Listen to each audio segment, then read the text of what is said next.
Click, click, boom. What's going on, faithfuls? It's your boy Mike from the Nothing But Niners crew. Guys, I know it's late. You guys are expecting the March Madness episodes at midnight. Last night, around 4 o'clock, 3 p.m., I'm talking about 3 p.m., my wife came, swollen jaw, couldn't talk. She was crying in a lot of pain, had a serious infection or something of sorts in her mouth. So I didn't do the show at midnight. I was busy babying her and trying to get her the help that she needed. And then I was going to do it today at noon, but we couldn't get a dentist appointment today until 1 o'clock. And so that changed all my plans for doing the March Madness at midday. But guys, day 16 is here and day 17 will be later on tonight. So shout out to anybody that's out there right now. If you guys want to talk, if you guys want to chat, I am here. You guys can ask all kinds of questions that you want to ask. But I do want to talk to my people about a couple of things, all right? Now, I know that this is March Madness. I know that this is Nothing But Niners. But I got into a debate with somebody earlier, and I was just trying to figure out why the NFL isn't more upset about Lamar Jackson not getting calls, all right? Now, try to follow me if you can. Lamar Jackson, he's a good quarterback. He might not be the best thrower, might not be the most accurate passer, but he's a good quarterback. He's definitely a top 10 quarterback in the NFL. And this is a league that they say is quarterback driven. This is a league that they say the quarterbacks are the faces of the franchises and faces of the league, right? So if that's the case, why isn't the NFL more upset about Lamar Jackson not getting calls? Why aren't they upset about teams calling in or making it known, hey, when he hits free agency, we're not interested? To me, this is a black eye to the NFL. There's two things that are happening here that the NFL, in my opinion, should be ashamed of. One, the fact that you say it's a quarterback league, you try so hard to show us and tell us how important this position is to the game and to the field, and it's the toughest position in all of sports to play, and that's why the money is so good and all that, right? It sounds good. It sounds good, and we see the money that these guys are getting, right? Your top quarterbacks are getting $46 million a year. I hear you. But the actions aren't lining up right now. That's the truth of the matter. The actions just aren't lining up, okay? So I guess what I want to know is why? Why is it that no one, absolutely no one, is showing interest in Lamar Jackson? I can't figure it out. Uh-oh. Okay? I can't figure it out. I have no idea. All right? What's going on, NBN? Make sure you ask those questions, bro. Shoot your questions in here right now. I'm answering any questions for at least 15 minutes, all right? You guys can fire off these questions. Now, when you look around the league, you let people talk, you let people say what their reasons are, or people speculate as to why they're not calling about Lamar Jackson. They tell you, well, it's because he wants a fully guaranteed contract. Well, so what? The NFL touts itself as the daytime king, the primetime king, right? We get more viewers than the Oscars and the Grammys and blah, blah, blah, blah, blah, all combined. We get more viewers in the United States than the Olympics, right? We do this and we do that. We find the NFL made a big deal when they leapfrogged NASCAR as the most viewed American sport or competition.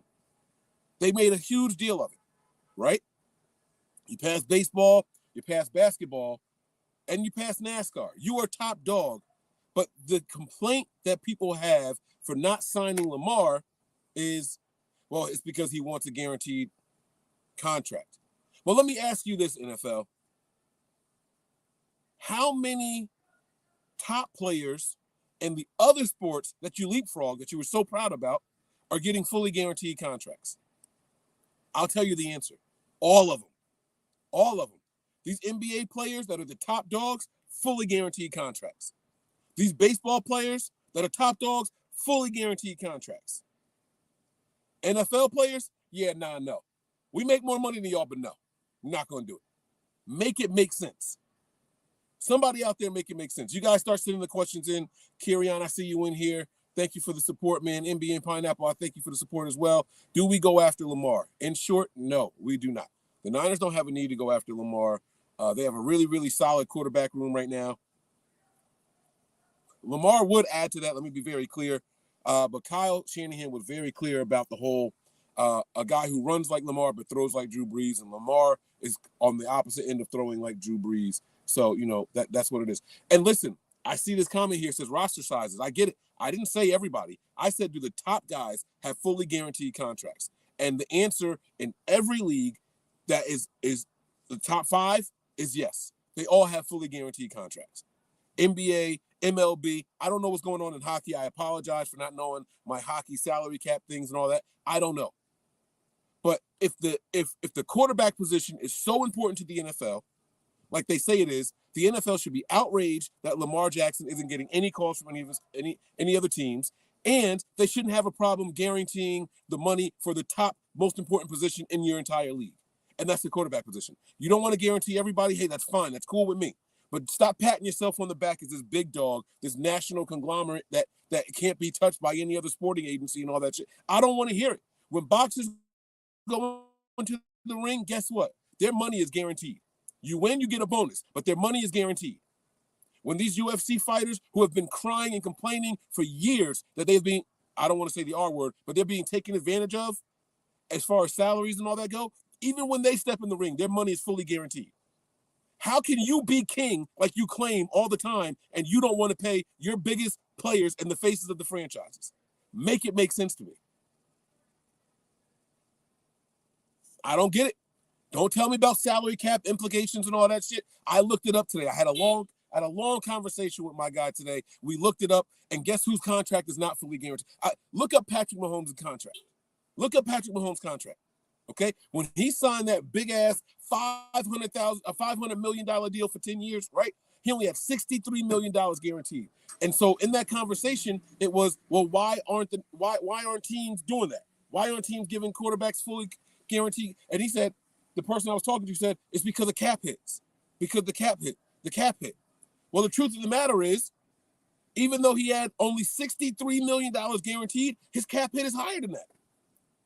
He's averaging $42, $43, $44, $45 million a year, and his cap hit is more than that every year going forward after this year. So don't tell me it's about the cap hit.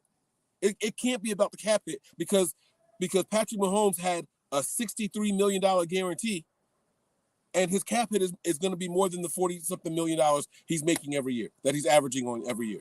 It just doesn't make any sense to me. All right. Anyway, guys, send me all your questions. I'm going to answer as many of them as I can. Does not have to be about Lamar Jackson. Doesn't have to be about sports or anything like that. Okay.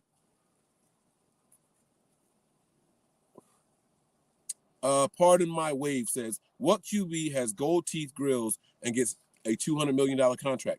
Why? Who cares what he has in his mouth? I'm not sure I even understand your question. Who gives a shit what he has in his mouth? Can he win you games? Is he getting you the total amount of yards that you need to win games? That's the important part. Hey, how many gold fronts does Kirk Cousins have in his mouth? No one wants to talk about Kirk Cousins though. When it's Lamar Jackson, oh, we don't want the guaranteed contracts. We don't want it. That's what they say. Kirk Cousins has had a guaranteed contract for the last 6 seasons in the NFL. He signed a 3-year extension, fully guaranteed at $81 million, and then he had 3 consecutive franchise tags. All fully guaranteed. Not a single complaint. Not one. You don't want to guarantee him $200 million? Don't sign him for 6 years. Don't sign him for 7 years. Give him a 2-year deal.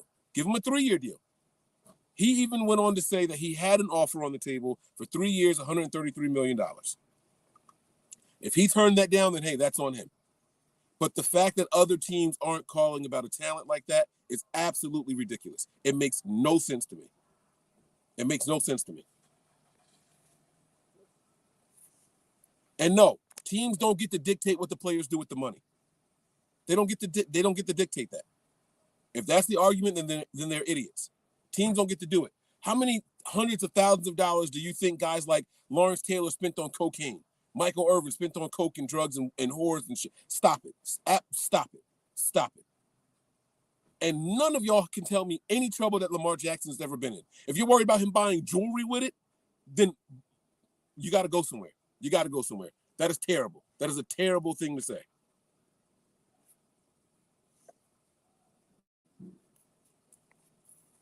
My man J-Dog from Boston in the building. He says here, would a Lamar Jackson signing guarantee a Super Bowl this year? If you think so, are you willing to risk not being able to afford some of our top? Listen, I'm going to be completely honest with you guys. I don't think it would. Now, I saw the Stephen A. Smith and those guys, right? I saw the clip. I know why you're asking this question. I saw it, and it got me to thinking, right? Lamar's talent is pretty good, and it's enough to get us over the top. Lamar would be able to take advantage of a guy like Danny Gray, the deep field, down the field threat. It would open some shit up across the middle. The guys would have to account for him and his running ability. I mean, it would be beautiful. But it's not just about the talent, it's about the fit. I don't think that a guy like Lamar Jackson would fit with what Kyle Shanahan wants to do. I think that I could be wrong here. I think Kyle Shanahan is just a little bit too much of a control freak. And the improvisation that Lamar Jackson would be operating the system with would be a little bit different. You guys got to understand that Lamar Jackson was underneath Greg Roman. Greg Roman he'll give his quarterbacks one read and a check down, and if neither one of them are there, you take off. Like, that's the kind of guy that Greg Roman is. We saw it here firsthand with the Kaepernick shit. Like, it's just what he is. It's who he is. Kyle Shanahan's not that kind of guy. He's not. So I don't know if it would work. I can't tell you it would guarantee a Super Bowl. But we're getting close without him. We're getting close without him. So a lot of times when people say this, they say, would they have won the game that they lost in the postseason? Well, yeah, if we had Lamar Jackson, I do think we would have been able to beat the Eagles in the NFC Championship game, right? But that doesn't guarantee a Super Bowl win. All right, but he's got to go through the ups and downs, the ebbs and flows of the regular season to get to that point, and I don't know if he's able to do that. I don't know if he's able to do that with Kyle Shanahan. Do you believe Lamar is really worth the money despite the injury history? Let me be clear with what I'm saying. Do I think that quarterbacks are worth guaranteed contracts? Yes. I personally do. How much you want to pay them is a different story. If Lamar Jackson came in and said, hey, Mike, I want an 8-year contract and I want it fully guaranteed, averaging $43, $44, $45 million a year, I'm going to say no. You got 9, 18, 27, 36. That's $360 million in 8 years. I would say no, because I think what makes Lamar Jackson special is his ability to run, and I think that will diminish as time goes on. I think he'll be able to do that less and less. So I would be projecting. However, I would say, let's cut that contract in half. You're in the prime of your life, and I think you can sustain that for the next 3 seasons after this year. I'd give him half of that.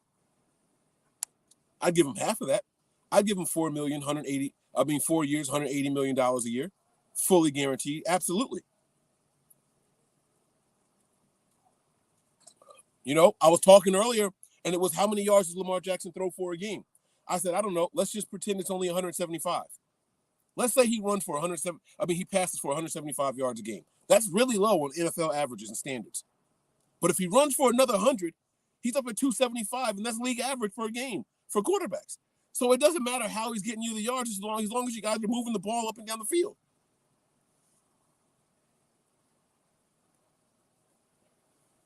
All right. Let's see. Let me see what other questions came in here. Let me see here. Wait, that's not the question. I'm sorry. I thought that was a question.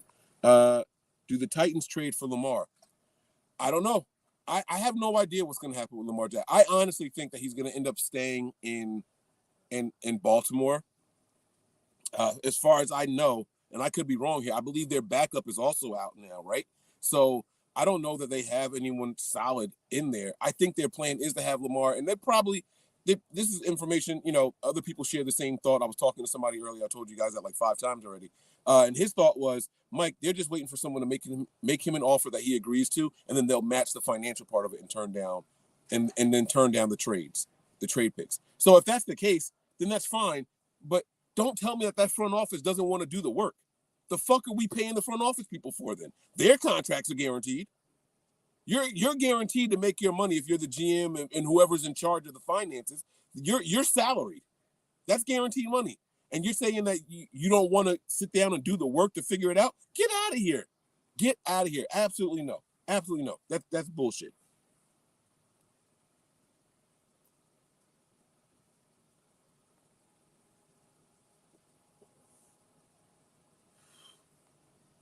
Jerry Cerner says cigar brand.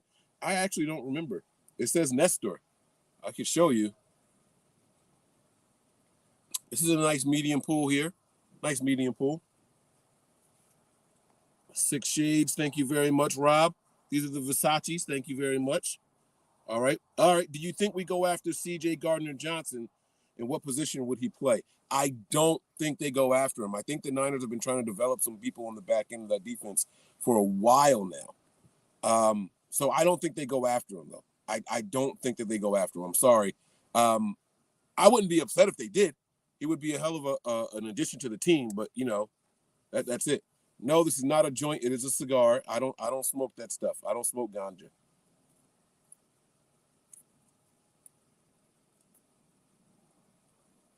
All right.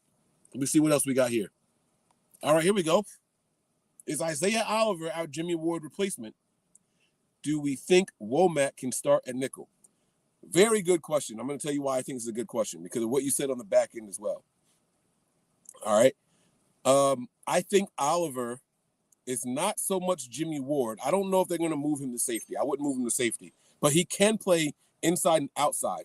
I think Isaiah Oliver is who the 49er faithful wanted Diamador Lenore to be, a guy that can play both inside and outside. That's what I think. I liked Oliver coming out. He went to the same school as Akello Witherspoon. He was drafted the year after in 2018. I like this guy. I just wish he was a little bit taller. I wish he was a little bit taller. I want him to be like 6'2". He's got the long arms, though. He's got the arms. He's got the wingspan, right? But I want him to be like 6'2", just so I didn't feel like he was always jumping and competing with the bigger wide receivers. But he's got the legs and the speed and the adjustments to be able to play inside at the nickel position. He can also go out. And he says, do we think Womack can start at nickel? I do think Womack can start at nickel. Now, that's me with Mike Eyes and Mike Brain, right? From my understanding, last year, when Womack was out there and he was playing, from my understanding, the reason he was pulled, which baffled all the Niner fans, because we're looking at him like, yo, this guy's playing really well. What the hell's happening, right? Why isn't he playing anymore? He's getting the ball, he's getting turnovers, he's tipping the ball in the air and shit like that, right? From my understanding, he was a liability in the run game. He was a liability in other assignments other than coverage. And so that's okay. These guys are not supposed to be finished products year 1, year 2. Okay? These guys are supposed to be improving every single season. I don't care if you're in the league for 8 years. Find something else to get better at, right? So from my understanding, he was a liability in the run game and other assignments outside of coverage. It wasn't coverage that was the issue. All right? You allow him to learn that in the offseason. You allow him to learn that during the season once he's benched. I think he can work his way back in there. I really, really do. What part of Jersey you from, Kay? I am from Mercer County, New Jersey, man. I was born in Princeton, New Jersey. I graduated from a school in the suburbs while we lived in Trenton, New Jersey. I lived in Trenton, but I actually got expelled from Trenton schools. I got kicked out of school, and grandma had a house in the suburbs. And so my mom sent me to go to school. We used grandma's address. I would drive back and forth to school every day or get a ride or stay at grandma's house throughout the week, whatever it is I had to do to go out there and graduate. So I am from Mercer County, through and through. Central Jersey. It is a thing. Do we draft a pass-catching tight end? DJ, we better.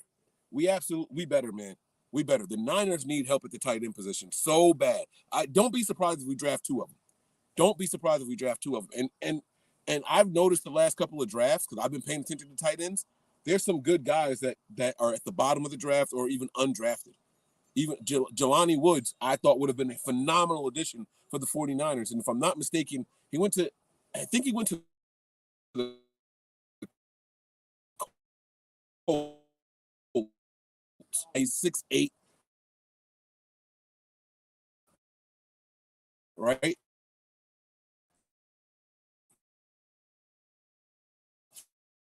huge frame, very athletic, basketball type guy, boxes people out. And I'm going to get out of here if I see a question. Jersey. We don't say it like that. It's Jersey, man. People from Boston say it like that. Not from Jersey, though. We don't say it that way. All right, here we go. Do you think the 49ers will trade Ambry Thomas? I hope not. I hope not. I'm not one of those guys that I said it a little bit earlier, talking about Womack, right? I'm not one of those guys that feel like if we don't do something in the first year or two, we should move on and try to trade him. I truly believe in player development. I really, really do.